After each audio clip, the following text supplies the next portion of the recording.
ಕೆಲ ದಿನಗಳ ಹಿಂದಿನ ಮಾತು ಜ್ಞಾಪಿಸ್ಕೊಳ್ಳಿ. ಈ ತುಮಕೂರಿನಲ್ಲಿ ಒಂದು ಕಾರ್ಯಕ್ರಮದಲ್ಲಿ ಇದೇ ರಾಜಣ್ಣ ಮಾತಾಡಿ ನೋಡಿ, ನಾನು ಹಿಂದೆ ಕಾಂಗ್ರೆಸ್ ಬಿಟ್ಟಂಥ ಸಂದರ್ಭದಲ್ಲಿ ಕಾಂಗ್ರೆಸ್ ಇಲ್ಲಿ ವಾಶೌಟ್ ಆಗಿತ್ತು, ಇಲ್ಲಿ ಬಹುಶಃ ಮುಂದಿನ ದಿನಗಳಲ್ಲಿ ಹಾಗೆ ಆದರೆ ಆಶ್ಚರ್ಯ ಇಲ್ಲಪ್ಪ ಅನ್ನುವಂಥ ಮಾತನ್ನು ಹೇಳಿದಂಥ ರಾಜಣ್ಣ. ಯಾಕೆ ಈ ಮಾತನ್ನು ನಾನು ಜ್ಞಾಪಿಸ್ಕೊಂಡೆ ಅಂತಂದರೆ, ರಾಜಣ್ಣ ಅವರ ಪುತ್ರ ಅವರು ದಿಲ್ಲಿನಲ್ಲಿ ಪ್ರತ್ಯಕ್ಷ ಆಗಿರೋದು, ಜೋಶಿ ಸೋಮಣ್ಣ ಅವ್ರ ಜೊತೆ ಚರ್ಚೆ ಮಾಡಿರೋದು, ಇದು BJP ರೆಬೆಲ್ಸ್ ಜೊತೆಗೆ ಕಾಣಿಸ್ಕೊಂಡಿರೋದು. ಯಾವ ಕಾರಣದಿಂದ ಅಂದರೆ, ರಾಜಣ್ಣ ಏನಾದರೂ BJPಯ ಕಡೆಗೆ ಹೆಜ್ಜೆ ಇಡ್ತಾ ಇದ್ದಾರಾ ಅಥವಾ ಏನಾದರೂ JDSನ ಕಡೆಗೆ ಹೆಜ್ಜೆ ಇಡ್ತಾ ಇದ್ದಾರಾ? ಅದಕ್ಕೆ ಪೂರ್ವಭಾವಿಯಾಗಿ ತಮ್ಮ ಪುತ್ರನನ್ನು ಕಳಿಸಿದಾರ ರಾಜಣ್ಣ.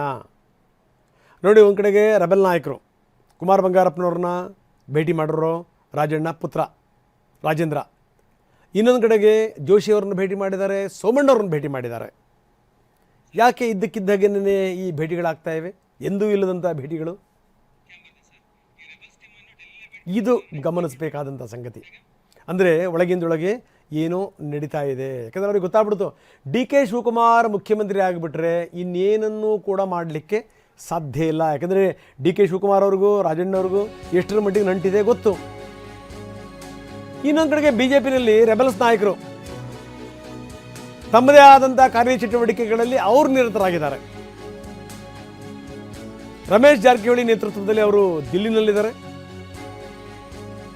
ವಿಜೇಂದ್ರ ಅವರ ಬದಲಾವಣೆ ಆಗಬೇಕು, ರಾಜ್ಯಾಧ್ಯಕ್ಷರ ಬದಲಾವಣೆ ಆಗಬೇಕು. ರಮೇಶ್ ಜಾರಕಿಹೊಳಿ, ಕುಮಾರ್ ಬಂಗಾರಪ್ಪ, ಶ್ರೀಮಂತ್ ಪಾಟೀಲ್, NR ಸಂತೋಷ್, ಹೀಗೆ ಒಂದೆರಡು ಜನ ಹೋಗಿ ಬೀಡುಬಿಟ್ಟಿದ್ದಾರೆ ದೆಹಲಿನಲ್ಲಿ. ಬರೀ ನಮ್ಮ ಪ್ರತಿನಿಧಿ ಮಹೇಶ್ ದೆಹಲಿಯಿಂದ ನಮ್ಮೊಂದಿಗೆ ನೇರ ಸಂಪರ್ಕದಲ್ಲಿದ್ದಾರೆ. ಮಹೇಶ್, ಎರಡು ಸಂಗತಿಗಳು. ಒಂದು ಕಡೆಗೆ ರಾಜಣ್ಣವ್ರ ಪುತ್ರ ರಾಜೇಂದ್ರ ಸಾಲಾಗಿ ನಾಯಕರನ್ನ ಭೇಟಿ ಮಾಡ್ತಾ ಇದ್ದಾರೆ. ಜೋಶಿಯವರ ಭೇಟಿ ಆಯಿತು, ಸೋಮಣ್ಣವರ ಭೇಟಿ ಆಯಿತು, ಜೊತೆಗೆ BJPಯ ರೆಬೆಲ್ಸ್ ನಾಯಕರ ಭೇಟಿ ಆಯಿತು. ಅಂದರೆ ಕುಮಾರ್ ಬಂಗಾರಪ್ಪನವ್ರನ್ನೂ ಕೂಡ ಅವರು ಭೇಟಿ ಮಾಡಿದ್ದಾರೆ. ಅದು ಒಂದು ಕಡೆಗೆ. ಇನ್ನೊಂದು ಕಡೆಗೆ ಈ BJP ರೆಬೆಲ್ಸ್ ನಾಯಕರು ದಿಲ್ಲಿನಲ್ಲೇ ಮುಕ್ಕಾಂ ಹೂಡಿದ್ದಾರೆ. ಏನು ಮಾಡ್ತಾ ಇದ್ದಾರೆ, ಯಾರನ್ನ ಭೇಟಿ ಮಾಡ್ತಾ ಇದ್ದಾರೆ? ಅವರ ಉದ್ದೇಶ, ಅವರ ಟಾರ್ಗೆಟ್ ಒಂದೇನೇ, ವಿಜೇಂದ್ರ ಬದಲಾಗಬೇಕು, ರಾಜ್ಯಾಧ್ಯಕ್ಷರನ್ನ ಬದಲಾಯಿಸಿ ಅಂತ. ಏನು ನಡೀತಾ ಇದೆ ದಿಲ್ಲಿನಲ್ಲಿ? ರಣತ್, ಖಂಡಿತ ಒಂದು ಕಡೆ ರಾಜ್ಯದಲ್ಲಿ ಕಾಂಗ್ರೆಸ್ನಲ್ಲಿ ಗೊಂದಲಮಯ ಆಗಿರುವಂಥದ್ದು, ತಾತ್ಕಾಲಿಕ ಏನೋ ಒಂದು ಕುರ್ಚಿ ಕಾಳಗಕ್ಕೆ ಬ್ರೇಕ್ ಬಿದ್ದಿರುವಂಥದ್ದು. ಮತ್ತೊಂದು ಕಡೆ BJPಯಲ್ಲೂ ಕೂಡ ಮತ್ತೆ ತಲೆನೋವು ಶುರುವಾಗಿರುವಂಥ ಮಾತುಗಳು ಕೂಡ ಕೇಳಿ ಬರ್ತಾ ಇರೋದು. ಯಾಕಂದರೆ ಪ್ರತ್ಯೇಕ ಬಣ ಏನಿದೆ ರೆಬೆಲ್ಸ್ ಟೀಮ್ ಈಗ ದೆಹಲಿಯಲ್ಲಿ ಬೀಡು ಬಿಟ್ಟಿದೆ ರಮೇಶ್ ಜಾರಕಿಹೊಳಿ ನೇತೃತ್ವದಲ್ಲಿ. ರಮೇಶ್ ಜಾರಕಿಹೊಳಿ ಆಗಿರ್ಬೋದು, NR ಸಂತೋಷ್ ಆಗಿರ್ಬೋದು, ಶ್ರೀಮಂತ್ ಪಾಟೀಲ್ ಮತ್ತು ಕುಮಾರ್ ಬಂಗಾರಪ್ಪ ಸೇರಿದಂತೆ ಸಾಕಷ್ಟು ನಾಯಕರು ಈಗ ದೆಹಲಿಯಲ್ಲಿ ಬೀಡು ಬಿಟ್ಟಿದ್ದಾರೆ. ಪ್ರಮುಖವಾಗಿ ನಿನ್ನೆಯಿಂದ ಒಂದಷ್ಟು BJP ನಾಯಕರನ್ನ ಭೇಟಿ ಮಾಡಿ ಚರ್ಚೆ ಕೂಡ ಮಾಡ್ತಾ ಇರುವಂಥದ್ದು. ಅವರ ಒಂದು ಪ್ರಮುಖ ಉದ್ದೇಶನೇ ರಾಜ್ಯದಲ್ಲಿ BJP ಅಧ್ಯಕ್ಷರ ಬದಲಾವಣೆ ಆಗಲೇಬೇಕು.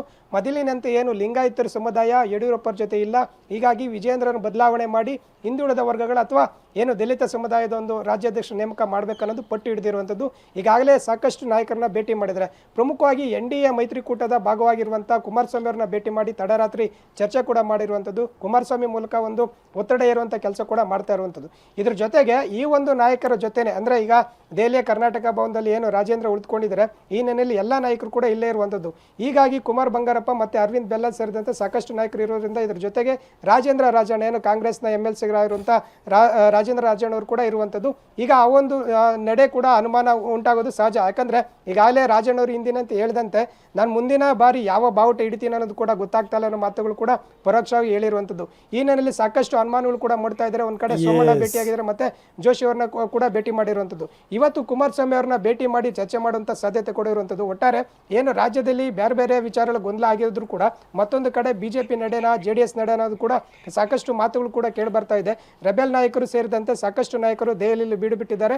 ಇದು ಒಂದ್ ಕಡೆ ಎಲ್ಲೋ ಒಂದ್ ಕಡೆ ದೆಹಲಿಯಲ್ಲಿ ಸಾಕಷ್ಟು ಬೆಳವಣಿಗೆಗಳು ನಡೀತಾ ಇದೆ ಅನ್ನೋ ಮಾತುಗಳು ಕೂಡ ಕೇಳಿ ಬರ್ತಾ ಇರುವಂತದ್ದು. ಧನ್ಯವಾದ ತಮ್ಮೆಲ್ಲ ಮಾಹಿತಿಗೆ.